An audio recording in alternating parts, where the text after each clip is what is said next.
Let's see. Check the audio in a second.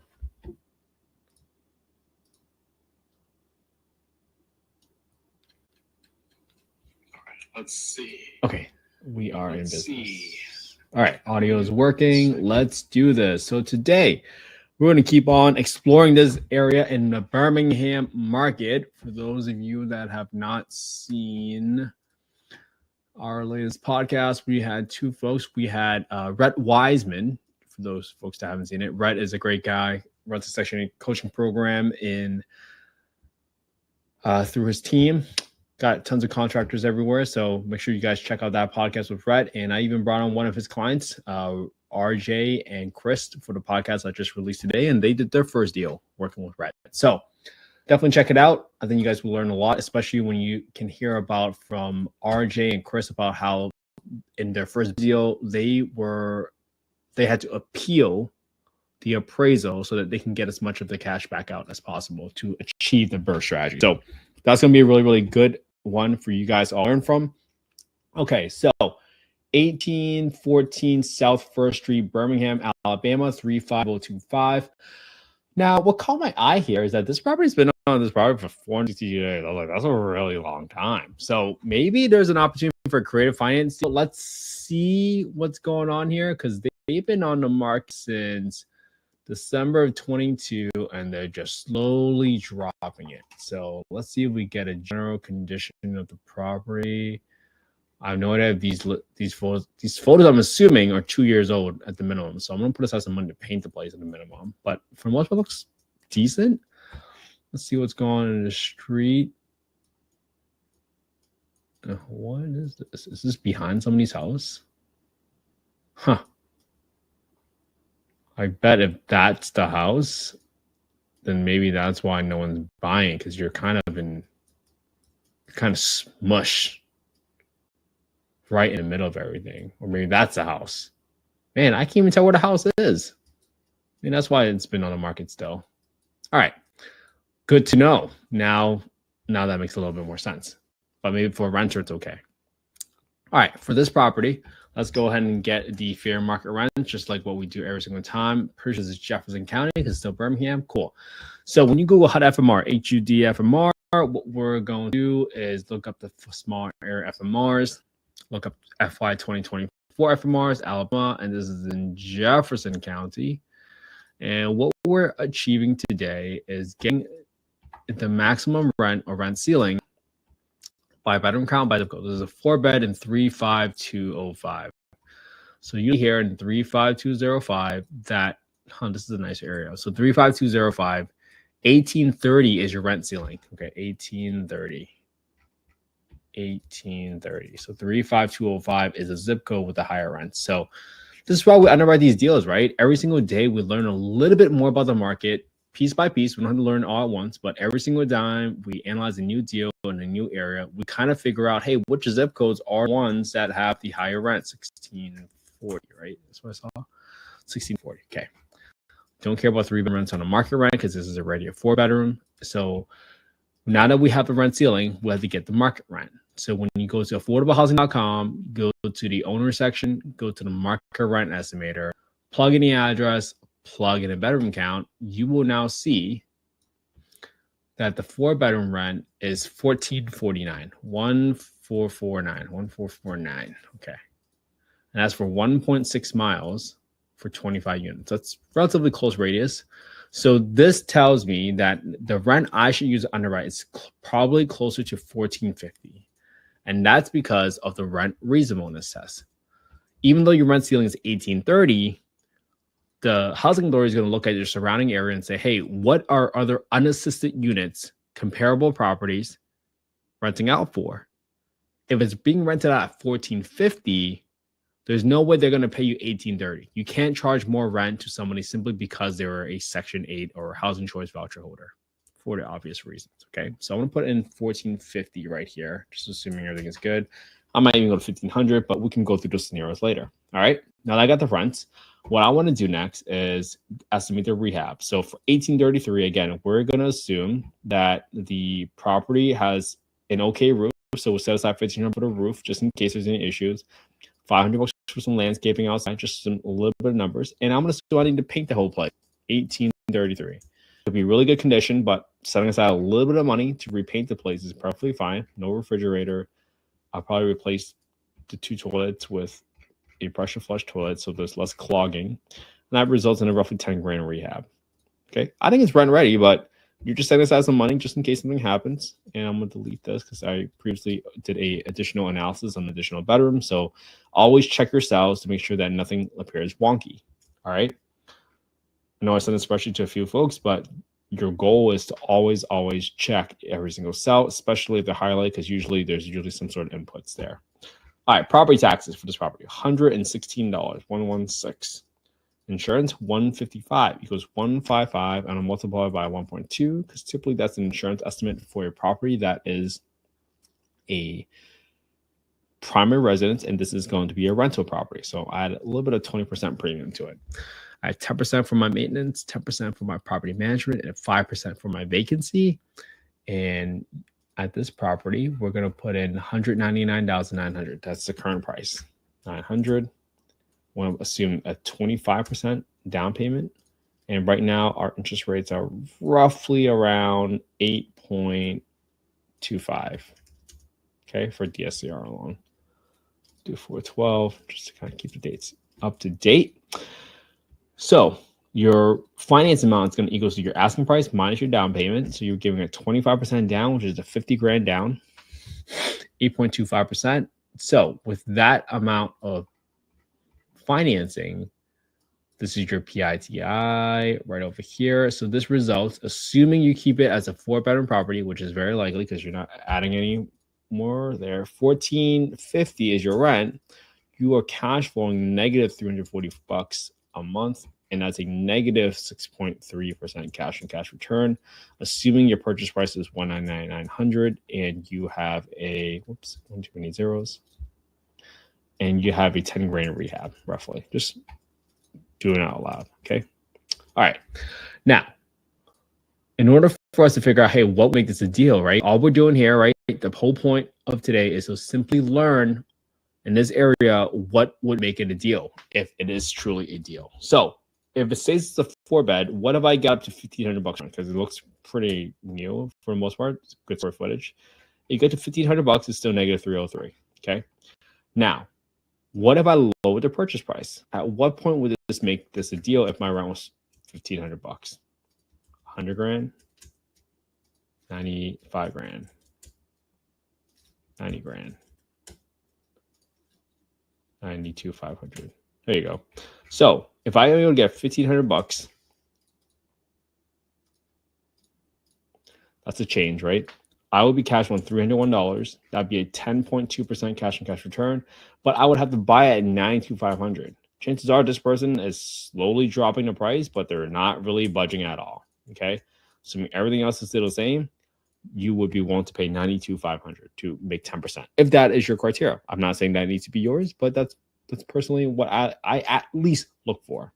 Okay, now using that, here's what we got going on. What if I'm able to get it on creative finance deal? So the first thing I want to do is go to PropStream, and on PropStream, by plugging the address, by clicking on the details button, after you look at the address, if there is a sub 2 loan or an underlying loan, that you can take it over subject to the existing financing, that would be listed right here. But we don't have that here. So chances are the property is owned free and clear, and they probably spent all their own money rehabbing it. It was purchased cash in 2020. All right, cool. So if they own it free and clear, then maybe there's an opportunity for a creative finance deal. If we go to the seller, like, hey, I'll give you the $199,900 if you are able to give me the terms that I'm looking for. So if I give a 25% down, I definitely cannot give you a 8.25% interest rate. If it's a 0% interest rate, that still doesn't work. I would have to lower the down payment to roughly around 12.5%. So if I lower my down payment to 12.5%, and I am paying the rest of the balance at 0% interest rate, so principal only payments, that's the only way I can afford to give the seller $199,900 so that I can cash flow $230 a month at a 10% return. So 12.5% down payment. Just put that up there. and my interest rate is 0%. 0%. I'm still paying $199,900. My rehab is still 10 grand. My rent, I'm still renting out as a 4-bedroom for $1,500. I'm going to cash for $337, and my cash on cash return is 10.1. Does that make sense to everybody? Definitely leave a comment if this way of explanation makes sense, because I'm always looking for ways to improve, right? So you might go to the seller like, hey, Mr. or Mrs. Seller, you have been on the market for 462 days and you still haven't sold. I know you want this price that you're looking for. Well, I can give you the price that you're looking for if you're able to give it to me on 12.5%, because that's the only way my partners will justify the return on their investment with principal only payments, aka 0% interest rate. Or I can give you a conventional purchase, but I'm only willing to pay you $92,500 because of how high interest rates are at 8.25%. So that is how you come up with a conventional offer, which is conventional financing in that terms, or a creative finance offer for a term that makes sense to you. Now, what if the seller says, I want some interest? Well, okay, you could do that. You could do maybe like a 5% down, and now all of a sudden you're able to pay 2%, 1%, but you're able to pay 1% interest. That also works. You can do 5%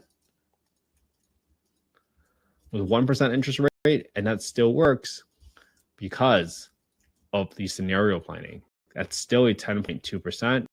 You'd be cash flowing a lot less, so $212, but your rent is still at $1,500. So all these scenarios work because you are keeping your emotions out of the process, and you are learning how to come up with a creative offer that makes sense. Hey, well, good to see you, man. Happy Friday, man. Can't wait to see you again soon. All right, $1,500. All these scenarios work if your main criteria is 10% cash on cash return. There are some folks in other markets where you might say, well, how do I say it? I just want to break even, right? If you know you're in a high appreciating market, but that's speculative, but if you think you really know your market and you think prices are continue going up, you might say, I'm okay breaking even because these homes out here are 500 grand or $1 million and 5% every single year.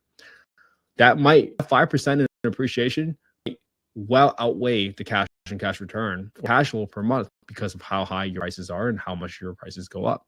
So something for you to really think about when you think about analyzing deals, determining criteria, and most importantly, learning when to send someone out to the house, even inspect the property, or get a bid from your contractor. That's all going to be really, really important points for you to think about, because you don't want to be the guy that is the out-of-state investor who doesn't know what they're doing, or else the contractors might run circles around you. So hopefully this was helpful, everybody. This is day 195, and I always tell folks, all you have to do is copy my homework. If you don't know where to start and you're feeling really nervous, just copy my homework. We get scared because we don't know what the options are. And here's at least one step you can take today, because if you got a deal that came across your table and slaps you across the face, well, you recognize what a deal looks like. You have to learn to scale, or at least have somebody on your team that can do this. Secondarily, if you just copy what I'm doing using the same spreadsheet, using the same property, just DM me on Instagram, your email, if you want a copy of the spreadsheet. My team will send it to you later. Well, all of a sudden, you can put it on your own YouTube channel and explain one portion better. You don't have to give me any credit. The whole point is we lift each other up. You learn from me, and you do it better than me, frankly. Because that is how we solve this affordable housing problem together. I cannot solve it on my own, and it requires a humongous group of people that are mission-driven, that really cares about helping others to do this. So my goal is for you to develop your own track record so that you can be confident in yourself when the time comes for you to pull the trigger. Or if a partner ever asks you, hey, why do you think this is a deal? Well, you can point them to your own YouTube channel and say, I know this is a deal because look at my YouTube channel. I've analyzed deals for the past 195 days in a row. And these were all not deals. And because of that, I've learned how to spot what are not deals so that I know what a deal looks like when it comes across my table. Might that give yourself more confidence? Might that give your partners more confidence that you know what you're doing? Sometimes folks will say, I don't have any track record. I have no history. You think someone might trust you when you have a track history of analyzing a deal every single day for 195 days? I can tell you that successful people certainly value and admire consistency, because we all know how hard it is to be consistent day in and day out with no excuses. That's the type of person I want to surround myself with, because there's so many people in this world that will always make excuses.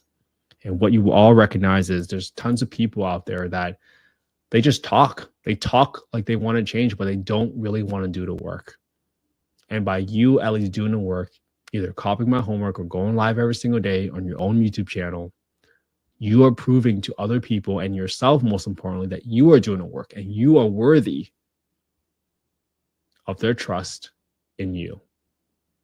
And frankly, you're worthy of the trust that you should have for yourself, because you're putting in the work. And just by you listening today, and I can't thank you enough for being part of this community. Without people like you guys, I would have never had the home I grew up in. So sincerely, thank you so much. I hope this is helpful. I'm going to keep going until day 200.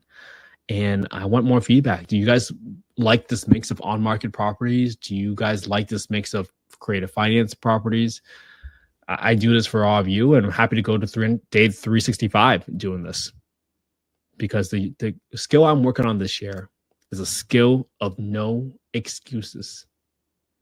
If I'm on my 12-year anniversary with my wife and I'm still going live at analyzing deals, what excuses do we really have? What excuses do you have? Put in the work.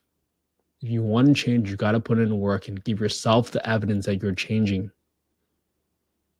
I hope you guys have an amazing Friday. All right. Happy Friday, everybody. I hope you guys spend some quality time with your family and friends today, because that's what life is all about.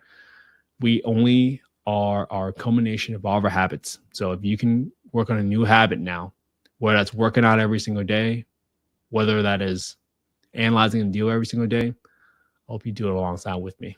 Have an amazing day, everybody. And I'll be back here again tomorrow for day 196.